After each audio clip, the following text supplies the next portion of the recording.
The vote was already at 412 when I stopped counting. Not because I lost track. I stopped because the number had already crossed the line I had calculated 8 months ago, sitting in a hotel room on Velcar Prime, eating something that tasted like wet cardboard and smelled like engine fluid. The night I understood that this moment was coming, and that nothing I said in this chamber would change its direction. 612 civilizations were represented in this room. 900 delegates packed into a structure that smelled like a tide pool baking in the sun. I had been sitting in this exact seat for 3 years. I knew which atmospheric scrubbers were broken. I knew which delegate from the Ossic hegemony took bathroom breaks during critical votes. He did not take one today. My name is Lena Cole, Earth's ambassador to the galactic community, a title that sounds significant until you understand what it actually means. It means you sit at a table engineered for everyone except you. It means you file petitions that vanish into review periods measured in years. It means you stand before 600 civilizations and represent 8 billion people to a body that has spent 4 decades deciding whether humanity qualifies for the paperwork. Today, they had reached their conclusion. Chief Arbiter Sunva read the charges in the careful, measured voice of someone who had practiced sounding reluctant. Earth's militarization rate, never precisely defined, consistently cited. Our refusal to submit biotech research to Council oversight, research we had offered to share, but not surrender. The incident at Meridian Station, which 3 separate civilizations had filed formal trauma complaints about, and which the official record described in language constructed so carefully that no individual or governing body would ever be held specifically accountable for what had actually happened there. I had not requested speaking time. Everything I needed to say I had already said. 12 years, 407 formally filed objections, 219 diplomatic correspondence chains reviewed, acknowledged, and placed into the institutional equivalent of a drawer that no one opened. I had said all of it through the correct channels, in the correct language, with the appropriate documentation attached and verified. It had produced the vote I was watching now. The indicator lights above each delegation seat shifted from neutral to amber as each civilization registered their position. The amber spread the way damage spreads, starting at the center, moving outward, until it occupied more of the room than anything else. 400. 500. 560. I did not lean forward. I did not grip the arms of my chair. I sat with the stillness that does not come from calm. It comes from knowing exactly what you do next. 612. The single abstention was the Breath Collective, who abstained from everything as a matter of philosophy. I had once asked their senior delegate whether the Breath ever voted yes on anything.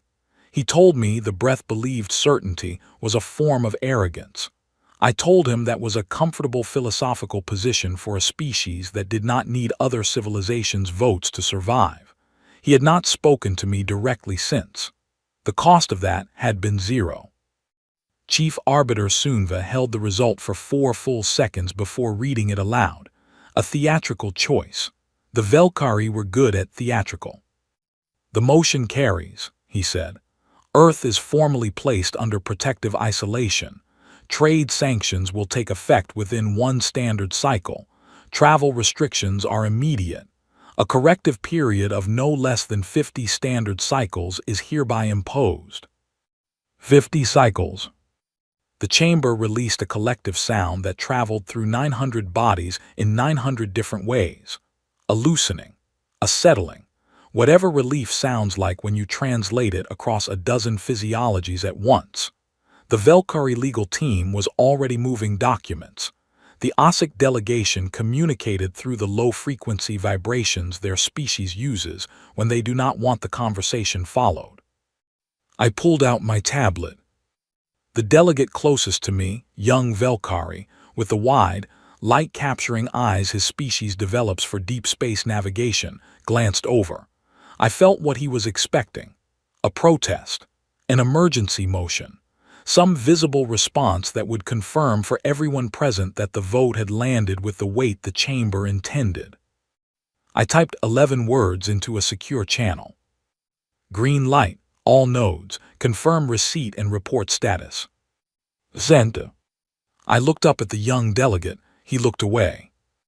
The diplomatic liaison assigned to manage Earth's formal exit from the community reached me 2 minutes after the vote closed. A senior Velkari official with a face built for difficult conversations. The kind of face that develops in people whose job is to deliver outcomes that damage others while maintaining the impression that the damage is regrettable and ultimately in everyone's interest. He began a prepared statement about transition support resources, liaison offices, a community-funded adjustment period for Earth's economy. I closed my tablet. "Here's the thing," I said. He paused mid-sentence. "You just voted to exile a species that has been building a separate table for 8 years. I held that in the space between us. You did not exile us. One breath. You freed us from the waiting list." The prepared statement left his face completely. What replaced it was a calculation, the visible, specific recalculation of a person who has just discovered that the map they were carrying does not describe the terrain they are standing in. My tablet pulsed short once. Confirmed, all 47 nodes active and clean, Petra. I read it, closed the screen. I stood up. The chamber continued behind me. 900 conversations about what came next for Earth, none of which included any input from Earth. The amber lights had returned to their neutral blue, but the room felt amber anyway, something in the air pressure, something in the weight of all that relief pressing outward toward the walls. I walked toward the exit, 200 feet of polished stone sourced from a quarry on a planet I had never visited. My footsteps made no sound. The Velkari designed this building to make visitors feel the weight of its age, to make them feel small inside something vast and permanent and far older than they were. I had always found the effect somewhat overstated. I did not look back at the chamber. There was nothing behind me I had not already planned for. In the corridor outside, the air was cleaner and direct. The escort caught up with me at the first junction, 6 Velkari enforcement officers with the practiced formation of people who believed they were performing containment. Their lead officer informed me, with genuine courtesy, that Earth's diplomatic credentials had been suspended effective immediately, and that he was authorized to ensure my orderly departure from community facilities. "Copy that," I said. I kept walking. They kept pace. They believed they were escorting me out. They were not. The corridor that led from the convocation chamber to the transit hub was 400 meters long and designed to feel longer. The Velkari architects had done something subtle with the ceiling. It dropped incrementally as you walked, creating a subconscious sense of compression, of available space narrowing with each step. The psychology of it was probably quite effective on species that experience spatial pressure as emotional pressure. I had measured the ceiling drop on my 3rd week in this building, filed it away. I file most things away. The escort maintained their formation, 3 paces behind me on each side. Standard, polite. Their lead officer had the careful body language of someone briefed that the subject might be volatile and was visibly relieved to find her walking in a straight line without incident. I was simply walking in a straight line. The incident was elsewhere. My comms were receiving everything. 26 messages since the vote closed. Sol Command. Earth's Relay Station. 2 news organizations that should not have had this channel but did because they always find a way. Owen Hart, my legal advisor, whose preview read as expected, standing by. Director Neil Sutton from Earth's Foreign Affairs Office, whose message preview read, "Lena, what is happening?" which told me the relay data was already moving and word was traveling ahead of the official announcement. I opened one message, Petra Wells short. All 47 active, 0 interference, 0 flags from community monitoring. They have not noticed yet. How long do we have? I typed back long enough.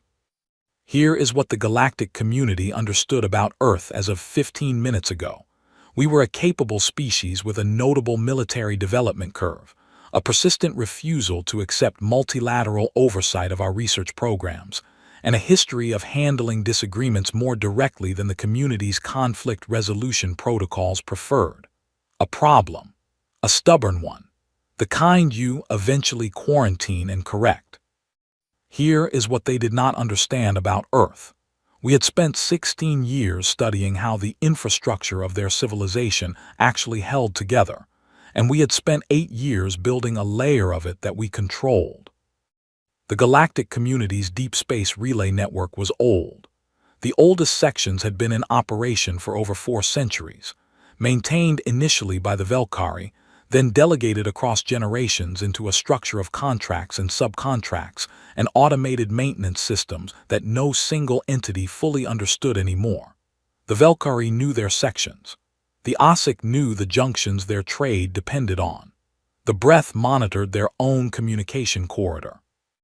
No one possessed a complete map of the whole. We had built one. 16 years of mapping. Every corridor, every junction, every traffic pattern and redundancy gap and aging component in the network. We had identified 47 specific intersections, the points where the highest volume of interstellar trade and communication crossed, and we had built new relay nodes at each one, in open interstellar space, which fell under no jurisdiction. Registered under the community's own standard infrastructure classification system, where they appeared in the directories as generic relay additions, unattributed, unremarkable, and completely overlooked. It violated no law on record. Because the laws on record were written when humanity was still developing its first FTL drive, no one had thought to prohibit this specific thing, because no one had imagined a species doing it quietly, over 8 years, without once announcing the intention. We had imagined it, we had done it, and 20 minutes ago we had turned it on. My comms opened. Hank Briggs at Sol Command, I answered. Tell me it's clean, he said. No greeting. Hank never wasted time on greetings. Petra confirmed it. 47 nodes, no flags yet. Window. Enough, they are recalling me to the chamber now.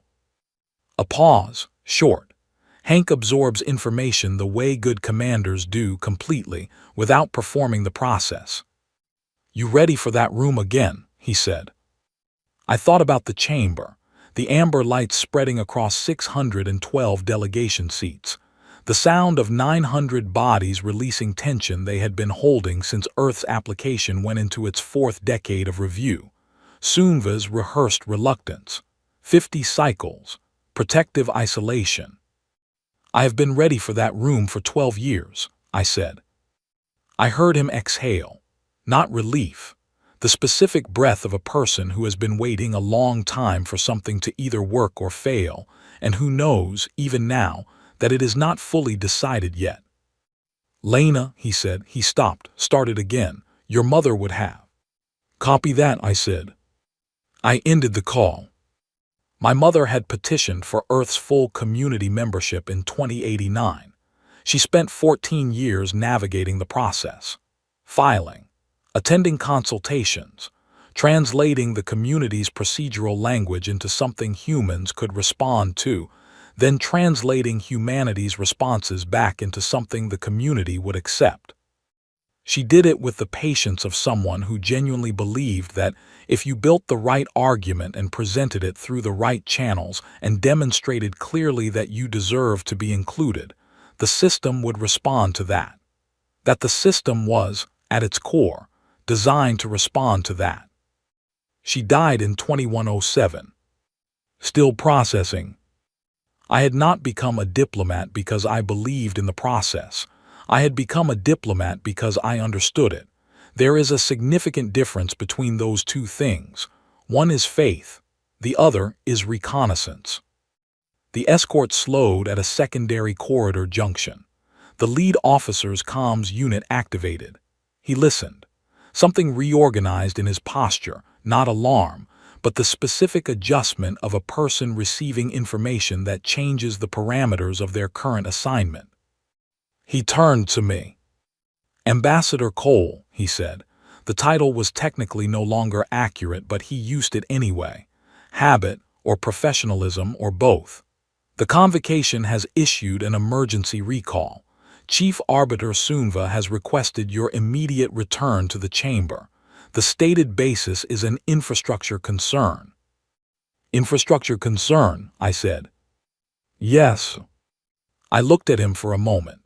He was doing his job correctly, and he clearly felt the situation had moved past what his job had prepared him for, which was not something I held against him. "Copy that," I said. I turned around. I walked back toward the chamber. The escort, which had been absolutely certain 12 minutes ago that they were escorting me out, reformed without a word and moved with me in the opposite direction. I gave them credit for the professionalism.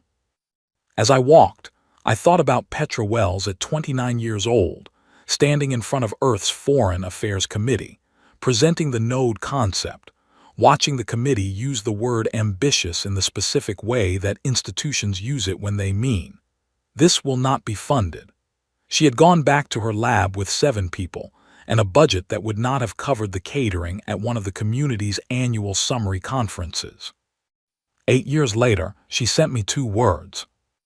"It's ready." I had read those 2 words at my desk in the community facility I was no longer allowed to call home, sitting in the quiet of a late orbital evening, and I had felt something I had been careful not to name. "Currency you have not yet confirmed is real should not be spent." I had filed the feeling away with everything else I was carrying. The chamber doors were ahead. The first time I walked through them, I had been carrying 40 years of Earth's patience on a structure that had been fracturing for a long time. This time I was carrying terms. The chamber looked different on re-entry. Not physically. The stone was the same stone, the ceiling the same calculated height, the broken atmospheric scrubbers on the east wall still broken, but 900 bodies that had settled into the comfortable weight of a concluded decision had reorganized into something considerably less comfortable. Delegates had moved into clusters that had not existed before I left. Conversations that had been running at the relaxed pace of business concluded now moved fast and low and close. I knew that pace. I had seen it in briefing rooms before outcomes changed. Chief Arbiter Sunva was standing. He did not stand during sessions that were not in formal record. Standing was reserved for moments that required visible gravity. I walked to the center floor. Not to the ambassador's bench, which was technically no longer my seat, to the speaker's position. The raised section, slightly elevated from the chamber floor, designed so that when a delegate addressed the full chamber, every delegation could see them clearly. I stood on it. Sunva looked at me for 2 full seconds without speaking. His expression held the particular arrangement of features a Velkari elder shows when they are aware that the expected shape of a situation has not materialized. "Ambassador Cole," he said, "our infrastructure monitoring has flagged a significant anomaly across the deep space relay network. 47 new relay nodes have registered active status in the major trade corridors. The authentication layer on 11 primary junctions has been redirected through Earth-registered infrastructure. We are requesting an explanation." "Sure," I said. Earth built 47 relay nodes over 8 years in open interstellar space, registered them under your standard infrastructure classification system, and activated them approximately 25 minutes ago. The chamber was very quiet. "The Velkari pharmaceutical distribution network routes through Corridor 7, I continued. "Our node at that junction is now the primary authentication point for all traffic on that route. The OSIC hegemony's commercial shipping depends on junctions 2, 9, and 14. We have operational nodes at all 3. The Breath Collective's communication network runs through the central hub at Sector 40. Our node there is the most powerful unit in that zone by a factor of 3. The Murat Strands data relay uses junctions 21 and 32. We cover both. The Ahun Trade Federation's primary cargo corridor runs through junction 18. Our node there went live clean. I looked at the Velkari Commercial Committee representatives, who had arrived in the last 12 minutes, fast enough that several were still arranging their seating. None of this violates any law currently on the community registry, I said. Earth's legal team has verified the full construction and registration record against every applicable statute in your existing framework. All 47 nodes meet community infrastructure classification standards. All were built and registered within current interstellar property protocols. There is no legal mechanism available to this chamber to compel Earth to disable, surrender, or transfer operation of those nodes. I let that sentence reach every corner of the room before I continued. Owen Hart was near the chamber entrance. He had arrived at some point in the last few minutes, jacket slightly crooked, tablet already open, the expression of a man who had been preparing for a specific moment for 3 years and was now standing fully inside it. He raised 2 fingers. Confirmed. Owen Hart, Earth's chief legal advisor, has the complete regulatory record available and is prepared to review it with any legal scholars this chamber wishes to appoint, I said. The record will support everything I have just told you.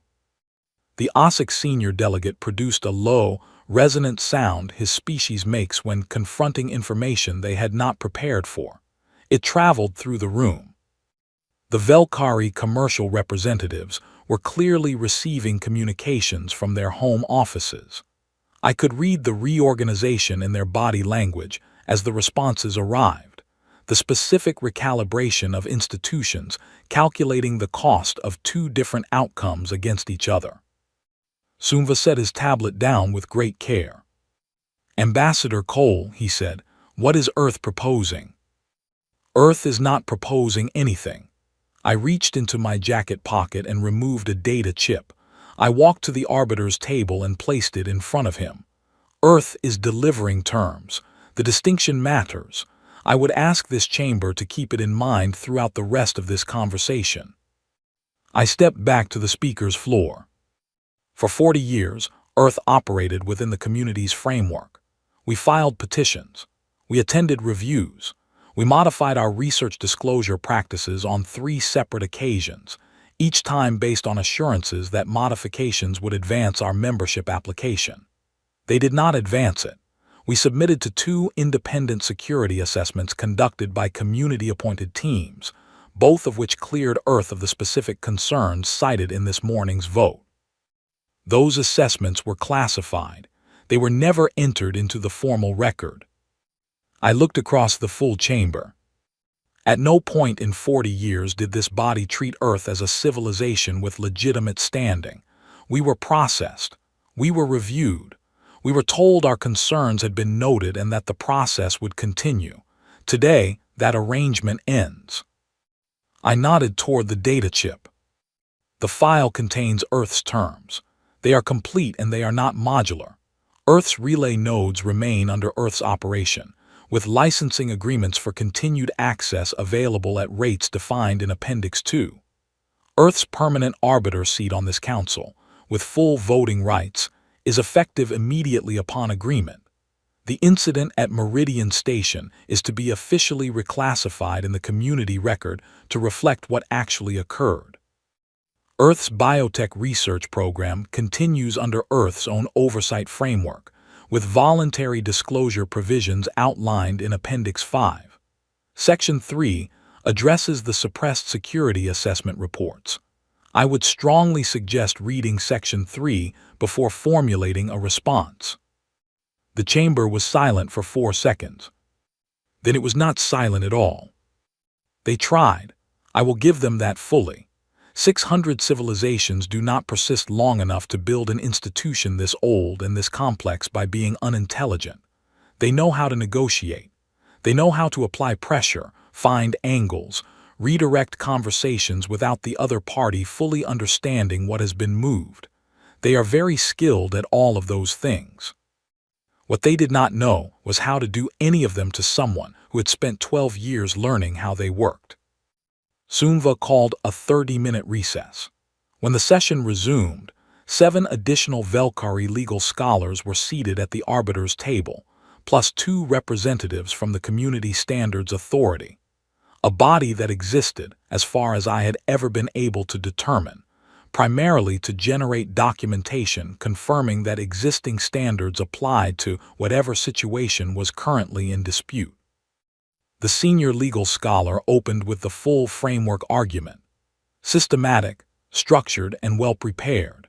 He used 14 minutes and covered precedent, historical context, and the position that Earth's node construction, while not explicitly prohibited under current interstellar property statutes, potentially violated the spirit of the community's infrastructure cooperation framework. The spirit of the framework. I waited until he finished completely. The spirit of the framework was written 2 centuries ago by species who had not yet made first contact with Earth, I said. Earth was not consulted on the spirit of the framework. Earth was not consulted on any of the foundational documents your team is currently citing. We were presented with those documents as conditions of a membership application that, as of this morning, has produced no membership after 40 years of active processing. I looked at Owen. He stepped forward. He placed a physical document in front of the senior scholar, then another, then 6 more precisely stacked. Legal analysis of every precedent cited, Owen said, with specific annotation to the sections that do not apply to Earth's construction activities because Earth was not a signatory to the originating agreements, all verified and timestamped.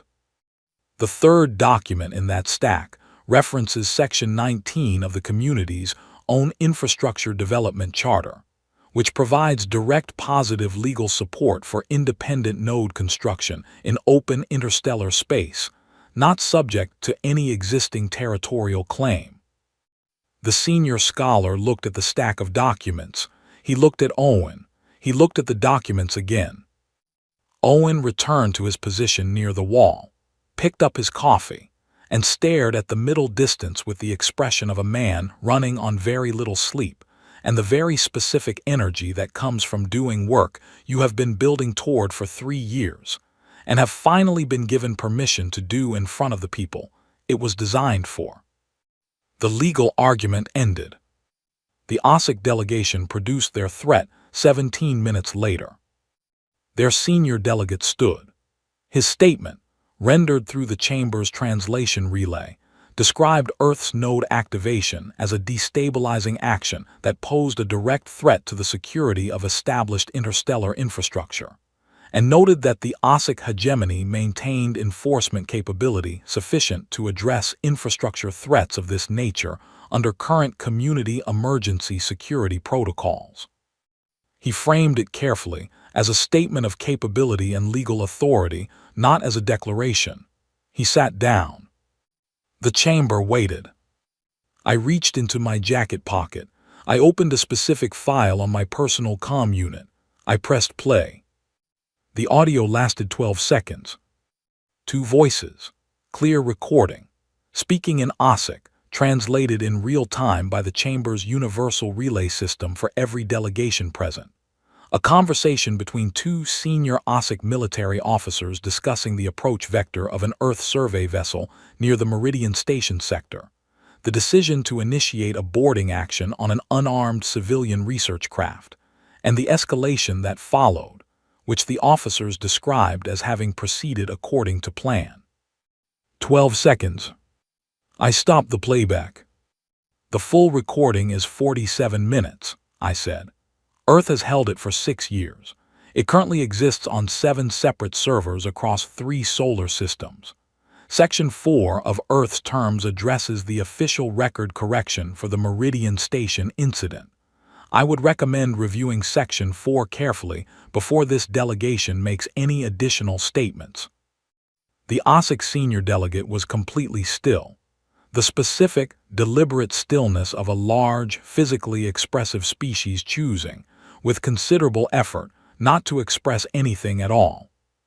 He made no further statement. The Velkari commercial representatives had received communications from their home offices during the recess, and the responses had reorganized their body language in a way that was not difficult to read. The message that had come back was some form of, "Do not disconnect the nodes." Their own supply chain mathematics had spoken more directly than any position paper could. I turned back to Sunva. "The terms are complete," I said. "I am willing to clarify any section whose language requires it. That is different from modification, and I want to be precise about that difference." Sunva looked at me with the particular expression of a person who runs an institution that is currently being required to adapt faster than its design permits.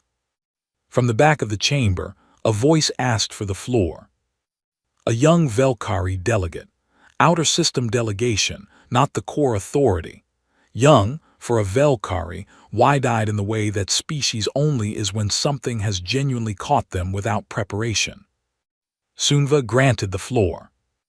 The delegate looked at me directly. He said, "Why did you not simply ask for this, all of it, years ago, before all of this became necessary?" The chamber was quiet. I looked at him for a long moment. I thought about 219 correspondence chains that went into drawers. I thought about 2 security assessment reports cleared for return of membership application, and then classified from the formal record. I thought about a 47-minute audio recording held for 6 years, because the official documentation of what happened at Meridian Station described it as a navigational misunderstanding. I thought about a woman filling in boxes on a form at a kitchen table, believing in the right process with the specific faith of someone who cannot afford to believe that the process was never designed to let them through. "We did ask," I said. "We asked for 30 years." I held his gaze. "Then we stopped asking." The young delegate looked at me. Then he looked down. He did not speak again. Sunva called for the vote 43 minutes later. No further legal challenges were raised.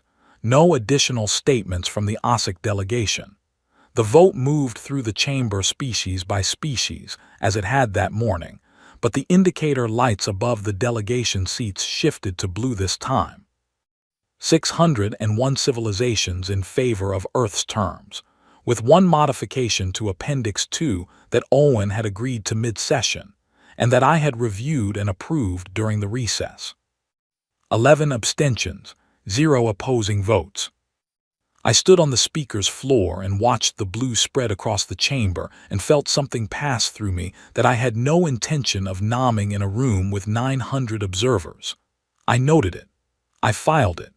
I would carry it the way I carried everything else below the operational layer, where it would not interfere with the work. "Thank you," I said to the chamber. The words were accurate. That was all they needed to be. I stepped down. Owen was near the exit. He handed me a coffee without speaking. Cold. I drank it without comment. We walked into the corridor and I held up one hand. He stopped beside me. I stayed still for 11 seconds. Then I straightened. I opened comms. Hank answered on the second pulse. "Done," I said. A pause, then, "How does it feel?" I thought about it. Like winning an argument with someone who ran over your dog 6 years ago and wrote the incident report themselves. A pause on his end. "Yeah," he said. "Yeah, that sounds about right." I ended the call. There was work to do. 90 days later, I was in the middle of a trade mediation between the Ahun Federation and a Velkari commercial consortium, when I noticed the OSIC delegate had been watching me for 23 minutes. Not the way anyone had watched me in the chamber 2 days after the first vote, when every delegation in the building was actively trying to determine whether Earth was a threat, an opportunity, or something that did not fit cleanly into either category. This was different, quieter. He watched with the focused attention of someone working out a calculation they had not expected to need. I noted it. I continued the mediation. The AHUN representative was making a reasonable argument about corridor access fees that the Valkyrie Consortium would accept if someone with formal arbitration standing would create an independent framework both parties could reference.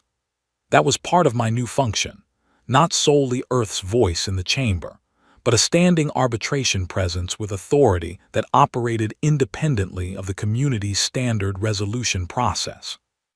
The Valkyrie Consortium had requested me specifically. 6 weeks earlier, they would not have accepted a human arbitrator in any capacity. I closed the mediation after 40 minutes. Both parties left with what they had come for.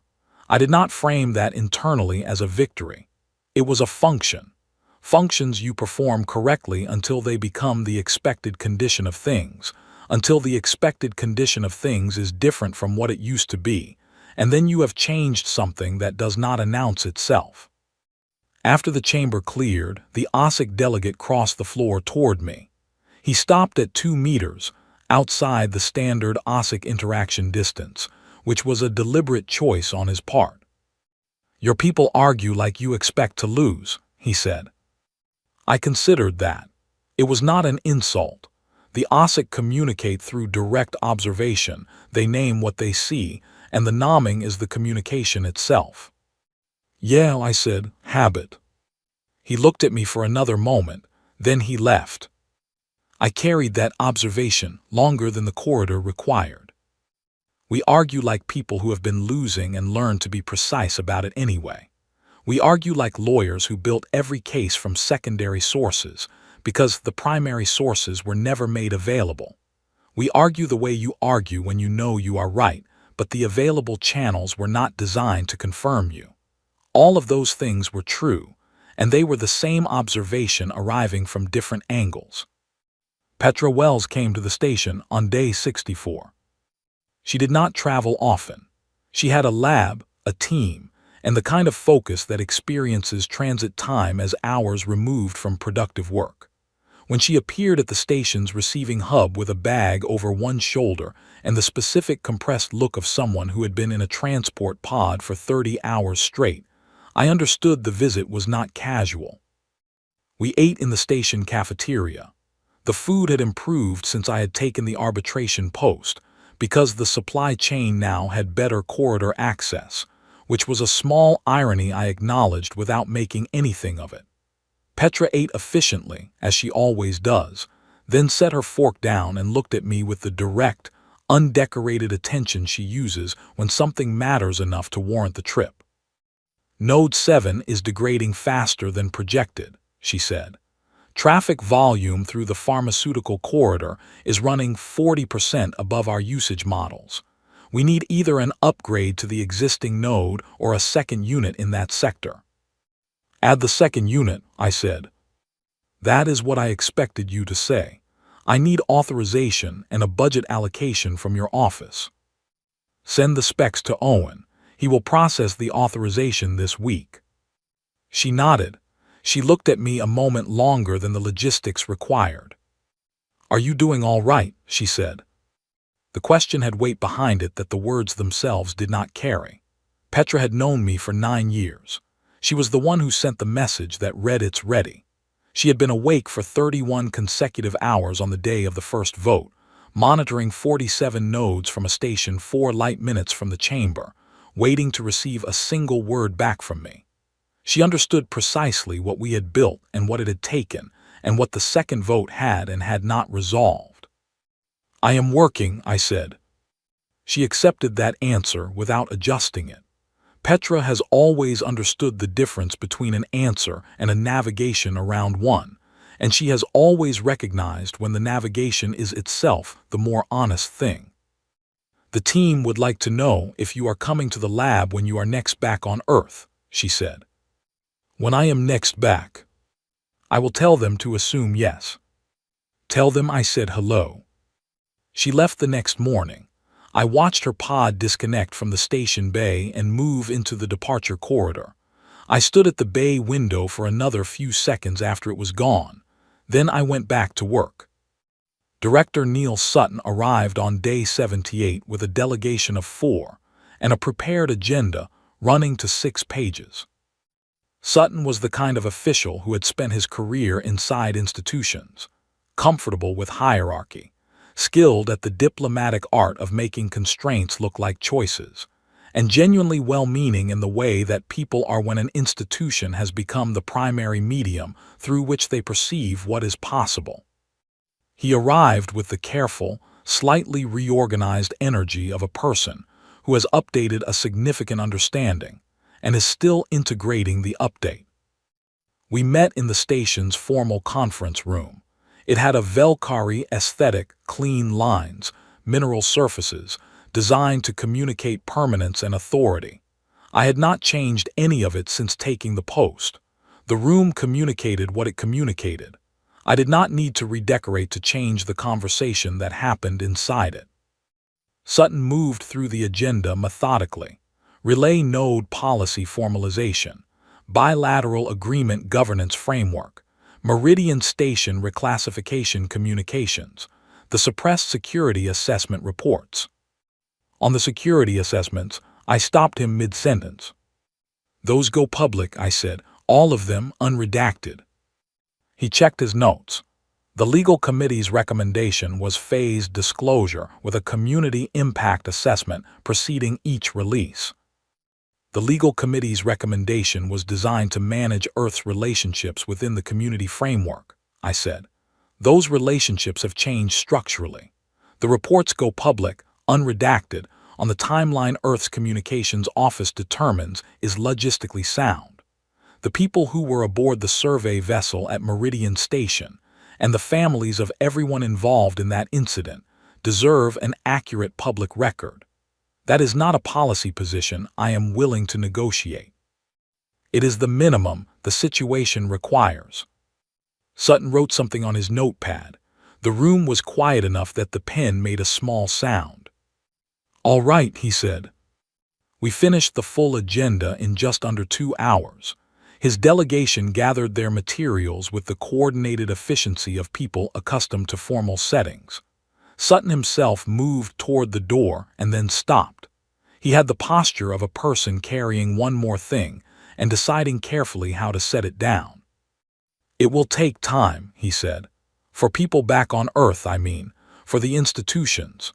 The way people understand what has changed, it will need time to become something they can actually live inside of, something they can build from." I understood exactly what he meant. Earth had spent 40 years inside a particular understanding of what was achievable, of what you could reasonably expect from the universe if you did everything correctly and waited long enough, and demonstrated clearly that you had earned inclusion. That understanding does not reorganize overnight because a chamber full of amber lights voted blue. It reorganizes slowly in people, one revised expectation at a time. "I know," I said. He nodded. He left. I sat alone in the conference room. I did not review the agenda or the session calendar or the relay node upgrade request. I thought about something specific and small and very clear. A woman at a kitchen table with a form in front of her, filling in every required box with careful handwriting, attaching every required document, sending it through the correct channel, and then beginning the work of waiting for a system she believed in to respond to her in kind. I thought about what that costs, over 14 years, what it costs a person to keep going back to that table, filling in boxes that ask the same questions, attaching documents that have already been reviewed and cleared and set aside, believing each time that this version of the effort might be the one the process recognizes. I sat with that for as long as it needed. Then I stood up, I straightened my jacket, I went back to work. The morning session on day 91 was a territorial boundary dispute between 2 mid-tier species I had been mediating for 3 weeks. It was intricate, careful work. Both parties had legitimate historical claims to overlapping resource zones, and both communicated in styles that made each side feel precise and left the other feeling unheard. Threading that kind of dispute requires patience of a very specific quality, not the patience of endurance, but the patience of listening past what people are saying toward what they are actually trying to protect. Those are not always the same thing. The OSIC delegate was in the chamber again. His delegation had no stake in this particular session. He sat in his delegation section with the particular stillness of a large species choosing to occupy less space than it could, watching. I mediated for 2 hours and 14 minutes. The dispute had a shape that was close to resolvable. Both parties were nearer to an agreement than either of them recognized, because they were measuring distance from their stated positions rather than from their actual interests. I stepped outside the community's standard resolution framework and reframed both sets of claims through a shared resource stewardship model, drawn from an Earth organizational approach developed for multi-party industrial zones that neither party had proposed, but both could recognize as more favorable than the current state of permanent dispute. By the end of the session, they had agreed to a provisional framework. Both delegations left with the particular energy of people who arrived expecting a longer fight and discovered there was a different door they had not seen before. After the chamber cleared, the OSIC delegate crossed the floor. He stopped at 2 meters again, as he had in the conversation 3 weeks ago. The same measured distance. "The framework you used in that mediation," he said. "The shared stewardship model. That is not a community standard approach." "No," I said. "It comes from an Earth organizational system developed for multi-party resource disputes. We have used it domestically for about 60 years. It does not always work, but when the underlying interests are actually compatible and the obstacle is framing, it tends to." He processed that for a moment. "You have other frameworks like it," he said, not phrasing it as a question. "Several." He was quiet. Then, "The OSIC hegemony has an internal dispute, 2 member systems.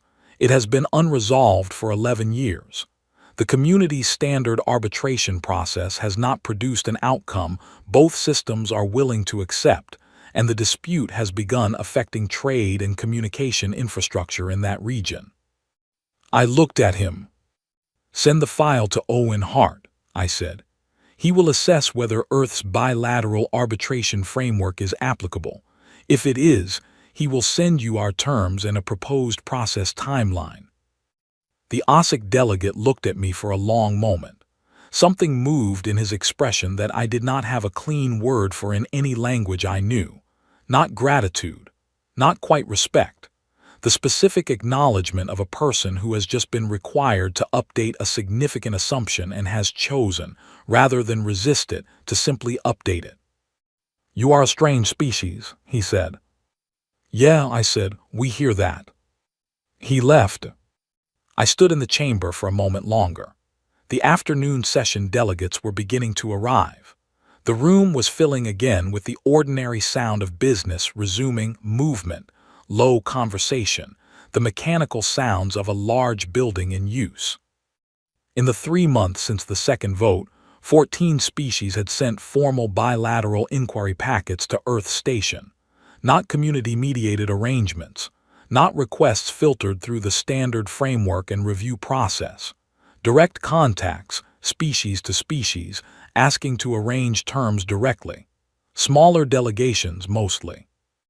Outer system species who had watched what happened in the chamber and drawn their own conclusions about what it meant to build a relationship directly with a civilization that had just demonstrated it, could construct infrastructure while no one was paying attention to it. I read every request personally. I flagged 3 as genuinely promising. 2, I identified as situations where a bilateral arrangement would serve the requesting species' interests clearly, and where Earth's framework was a good fit. 1 I recognized as a Velkari commercial interest operating through a different entity name. The contract structure was identical to 2 frameworks I had seen used before, with certain clauses modified but the underlying architecture unchanged. I sent it back unsigned with 1 annotation. "We have seen this structure before. Please contact Owen Hart's office for information on what Earth's bilateral agreements actually contain." The response came from the actual requesting party, a legitimate independent Velkari shipping operation that apparently had not known exactly what they were signing within 6 hours.